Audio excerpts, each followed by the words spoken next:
Auzubillahiminash-shaytanir-rajim. Bismillahir-Rahmanir-Rahim. Welcome to the online sessions of Tariq Akam Schools, Gujarat region. First of all, we will start with the dua. So repeat it again with me. Rabbi zidni ilma, ए मेरे रब मेरे इल्म में इजाफा फरमा. So class, this is your history lecture of your chapter number 8, that is how successful was the Pakistan movement in the years 1927 to 39. In this chapter, in the previous lectures, we have discussed about the Simon Commission, opposition to the Simon Commission, Nehru Report, and the Nehru Report rejected. So today we are going to discuss about Quaid-e-Azam Muhammad Ali Jinnah as a leader and Quaid-e-Azam Muhammad Ali Jinnah's 14 point. So starting with the biography of Quaid-e-Azam Muhammad Ali Jinnah. He was born on 25th of December 1876, died on September 11, 1948. He is also known as Baba-e-Qaum. Quaid-e-Azam Muhammad Ali Jinnah as a leader. Jinnah served as a leader of All India Muslim League from 1913 until Pakistan's independence on August 14, 1947. As a Pakistan's first Governor-General from August 15 to 1947 until his death on September 11, 1948. Jinnah rose his reputation in the Indian National Congress, initially expounding ideas of Hindu-Muslim unity and helping shape the 1916 Lucknow Pact between the Muslim League and the Indian National Congress. He also became a key leader in All India Home Rule League. He proposed a 14-point constitutional reform plan to safeguard the political rights of the Muslims in a self-governing India.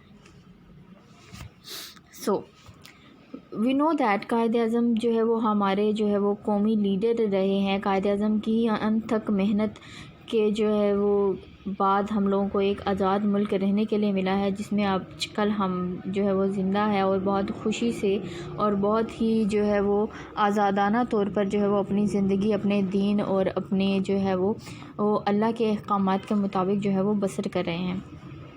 Quaid-e-Azam ने जो है वो 1913 में जो है वो all India Muslim league से जो है वो स्टार्टअप किया था अपनी लीडरशिप क्वालिटीज़ के लिए, ठीक. और उसके बाद 1947 तक पाकिस्तान के बनने के बाद भी कायद-ए-आज़म ने अपनी बहुत सारी सर्विसेज जो है वो पाकिस्तान के लिए दी हैं. He gave all his life for the independence of Pakistan. उन्होंने अपनी पूरी ज़िंदगी जो है वो कायद-ए-आज़म ने जो है वो पाकिस्तान को बनाने में, मुसलमानों को एक अलग जो है वो स्टेट दिलवाने में जो है वो स्पेंड कर दी है.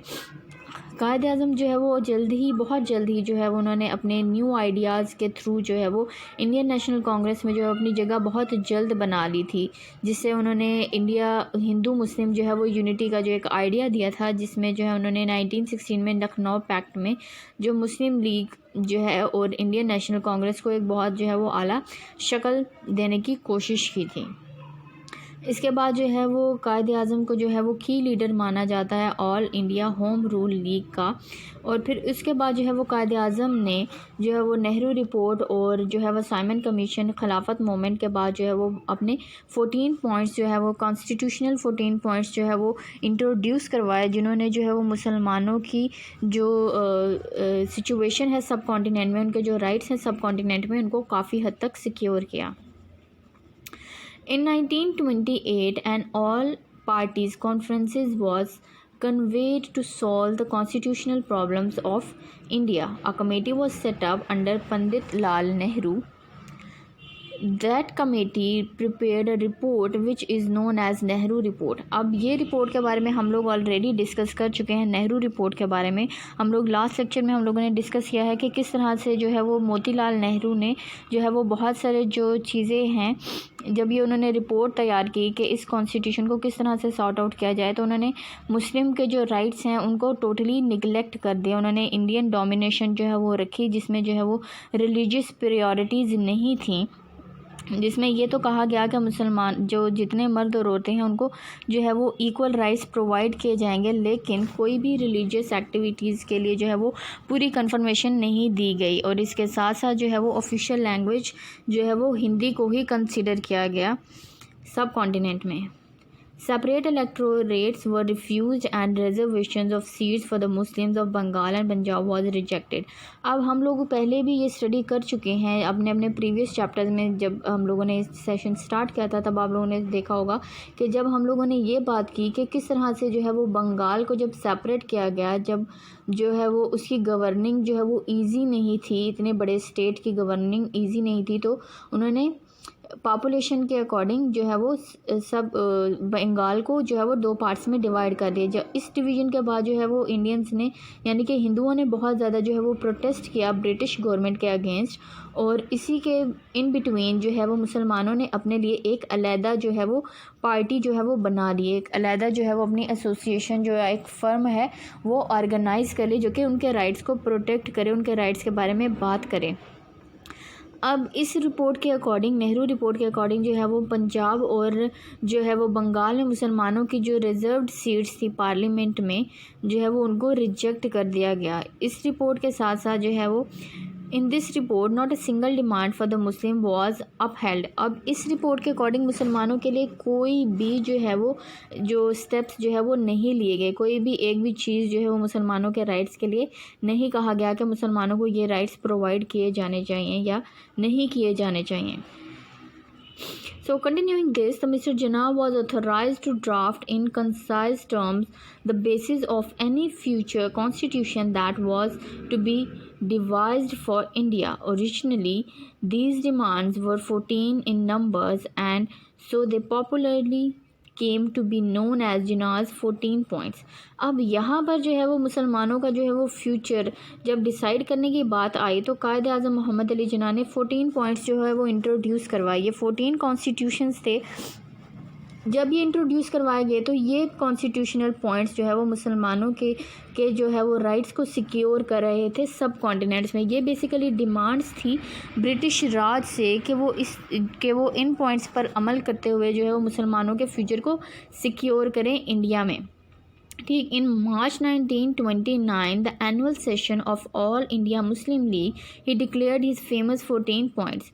अब जो है वो एक एनुअल सेशन 1929 में जब हुआ ऑल इंडिया मुस्लिम लीग का, तो उसमें उन्होंने जो है वो अपने ये 14 नुकात यानी कि 14 पॉइंट्स ऑफ मोहम्मद अली जिन्ना जो है वो इंट्रोड्यूस करवाए। इन 14 पॉइंट्स की पाकिस्तान की जो हिस्ट्री है उसमें बहुत ज़्यादा इंपॉर्टेंस है, because these points were the basis consider the basis for the separation of सब continent.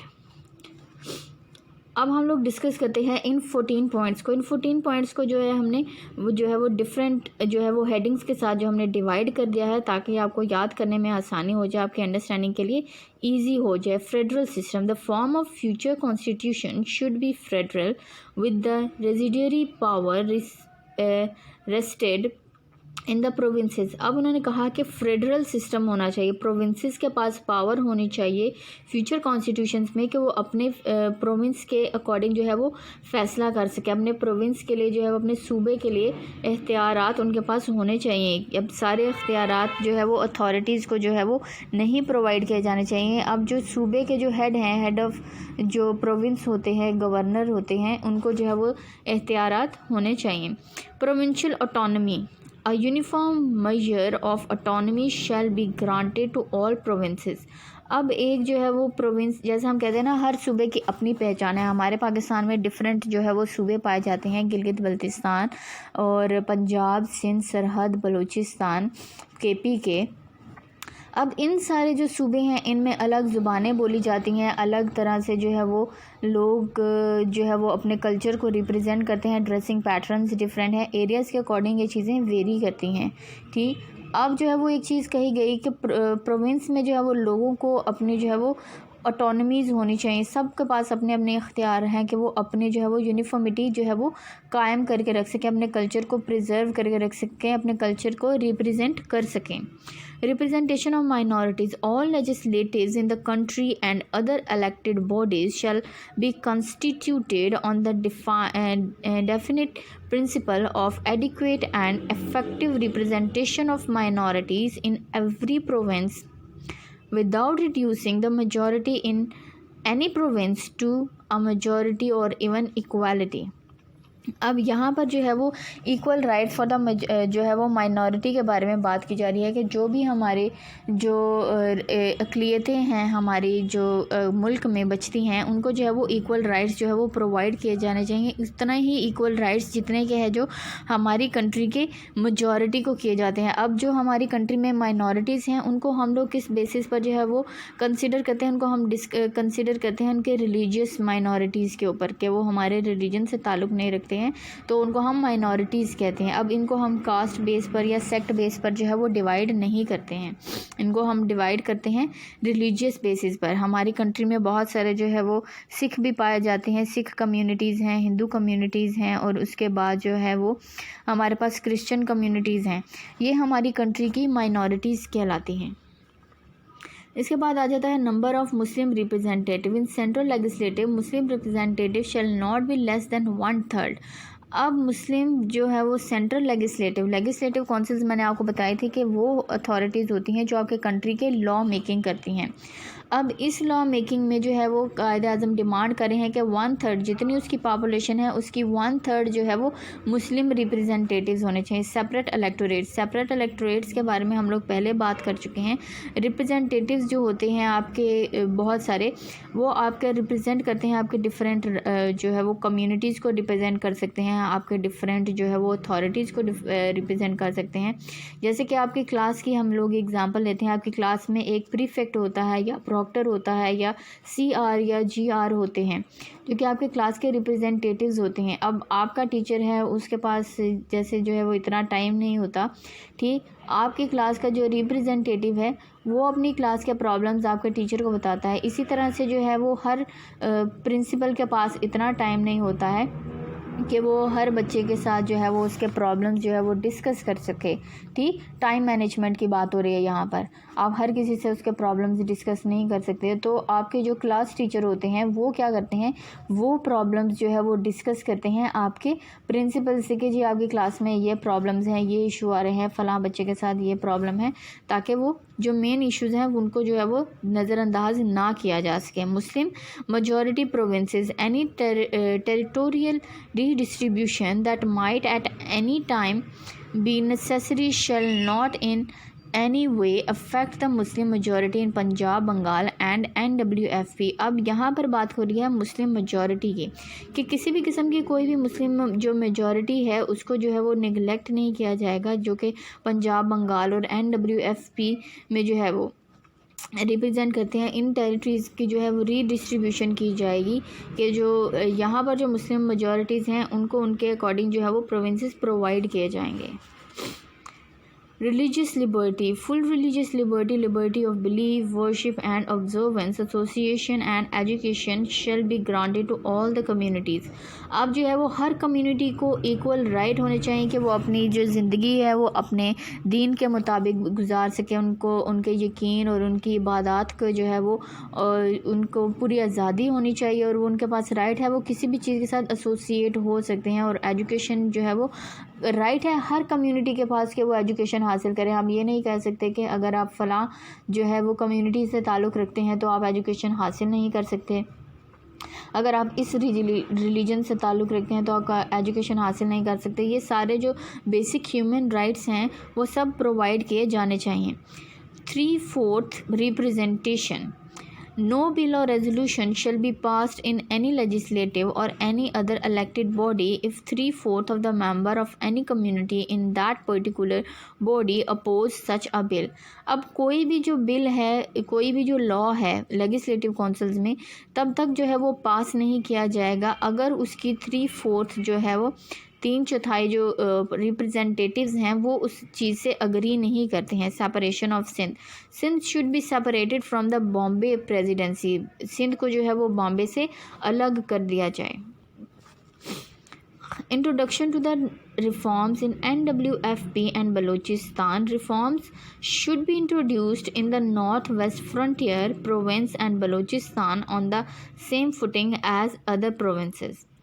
government services, Muslims should have be given adequate share along with other Indians in the services of the state. अब यहाँ पर जो है वो government services की बात हो रही है। गवर्नमेंट सर्विसेज में क्या होता है कि आपकी गवर्नमेंट जो है वो आपको सिविल सर्विसेज जो है वो प्रोवाइड करती है, आपको जॉब्स प्रोवाइड करती है गवर्नमेंट। तो गवर्नमेंट जॉब्स में आपके पास एक जो है वो अपॉर्चुनिटी होती है कि अब जब इंसान जो है वो अपनी सर्विसेज फुल लाइफ प्रोवाइड करने के बाद जो वो रिटायर्ड हो जाते हैं, तो रिटायरमेंट के बाद जो है वो उनको जो है वो एक सैलरी जो है वो पर मंथ जो है वो प्रोवाइड की जाती है। This is the most benefit of the government services. और इसमें जो है वो आपको अथॉरिटीज़ दी जाती हैं, बहुत सारे अलाउंसेस जो है वो आपको प्रोवाइड किए जाते हैं। तो इसके लिए जो है वो पहले जो है वो मुसलमानों को कंसिडर नहीं किया जाता था ब्रिटिश राज में, और हिंदू जो है वो इन सर्विसेज को बहुत ज़्यादा अवेल कर रहे थे, एज़ के वो बहुत ज़्यादा जो है वो ब्रिटिश राज में जो उनके एजुकेशनल सेक्टर्स हैं उनमें बहुत ज़्यादा इन्वॉल्व हो गए थे। ठीक, अब जो है वो कायदे आज़म ये कह रहे हैं कि यहाँ पर जो है वो इन सर्विसेज को भी देखना चाहिए कि मुसलमानों को इनमें भी चांसेस मिलने चाहिए, प्रॉपर टेस्ट होने चाहिए सर्विसेज के, जो इनके क्राइटेरियाज़ हैं मेरिट के ऊपर जो है वो हिंदू और मुस्लिम को कंसीडर ना करते हुए, जो उनकी सर्विसेज के जो पॉइंट्स हैं उनको कंसीडर करते हुए उनको जो है वो जॉब्स प्रोवाइड करनी चाहिए। Protection of Muslim culture and language. So continuing the protection of Muslims culture and language, the constitution should embody adequate safeguard for the protection of Muslim culture, language and religion and civilization। के मुसलमानों की जो है वो ज़ुबान के जो culture है, उनकी ज़ुबान, उनका रिलीजन और उनकी सकाफ़त को जो है वो सेफ़ गार्ड करने के लिए भी जो है वो राइट्स बनाने चाहिए, उनके प्रोटेक्शन के लिए राइट्स जो है वो एक लॉ जो है वो बनाना चाहिए। The 1/3 Muslim ministers, no cabinet either central or provincial be formed without being a proportion of at 1/3 Muslim ministers. Constitution, no change shall be made in the constitution of state except with the concurrency of state constituting the Indian Federation. So we have the conclusion here. A comparison of the Nehru report with the Quaid-e-Azam's 14 points shows that the political gap between the Muslim and the Hindu had really widened. 14 points of Quaid-e-Azam became the principle of Muslims of India. These points made it clear that to Hindus and British government that Muslims of India. Those points made it clear to Hindus and British government that the Muslim wanted their own identity without influence by Hindus. 14 points not only revived Muslim League but also directed them on a new way. These points prepared the Muslims of India for a bold step to struggle for the freedom. The importance of these points can be judged by the fact that these points were presented in the Round Table Conference of 1930. As a result, these points became the demand of the Muslims and greatly influenced that Muslims' thinking for the next 2 decades till the establishment of Pakistan in 1947. अब conclusion में जो है हम लोग क्या चीज़ discuss कर रहे हैं कि कायद आज़म के जो कायद आज़म मोहम्मद अली जिन्ना के जो 14 पॉइंट्स हैं, ये क्या कर रहे हैं, ये जो है वो क्लियरली रिजेक्ट कर रहे हैं मोतीलाल नेहरू की जो नेहरू रिपोर्ट है उसको। ये 14 पॉइंट्स जो है वो क्लियरली क्या एक्सप्लेन कर रहे हैं, ये 14 पॉइंट्स क्लियरली एक्सप्लेन कर रहे हैं कि मुसलमान जो है वो अब अपना सेपरेट होमलैंड चाहते हैं, मुसलमान अपनी लाइफ को जो है वो अकेले जो है वो गुजारना चाहते हैं, आज़ादाना तौर पर गुजारना चाहते हैं, जिसमें जो है वो किसी भी हिंदू कम्युनिटी का कोई इन्फ्लुएंस ना हो। ये जो है 14 पॉइंट्स जो है वो मुस्लिम लीग ऑफ इंडिया के जो है ऑल इंडिया मुस्लिम लीग के जो है वो बेसिस बन गई, उनके बिलीव्स बन गए, जिसको जो है वो उन्होंने नेक्स्ट 2 डेकेड्स में इन पे काम करते हुए अपना सेपरेट होमलैंड जो है वो हासिल कर लिया। अब ये जो 14 पॉइंट्स हैं ये कायद आज़म ने किस लिए दिए थे कि मोतीलाल नेहरू की जो रिपोर्ट आई थी, ठीक है, उसमें उन्होंने मुसलमानों के किसी भी राइट को जो है वो अपहेल्ड नहीं किया था। उन्होंने किसी भी राइट को जो है वो उठाया नहीं था कि मुसलमानों के भी ये राइट्स होने चाहिए हमारी इस कम्युनिटी में, हमारे इंडिया में। तो ये जो जब 14 पॉइंट्स कायद आज़म ने दिए तो सब मुसलमानों में एक चीज़ जो है वो उजागर हो गई कि ये 14 पॉइंट्स जो हैं ये हमारा मेन एम है हमारी आज़ादी के लिए, हमारे स्ट्रगल के लिए। तो उन्होंने क्या किया कि अपने अगले 20 साल में जो है वो इन 14 पॉइंट्स पर ही काम किया और अपना सेपरेट होमलैंड जो है वो हासिल कर लिया। अब आपने क्या करना है, you have to read these 14 points very well from your book page number 77 and you have to do you have to read it down and make it clear about these 14 points, and it's very important. So hope you all get it and stay blessed, stay healthy. Fi amanillah.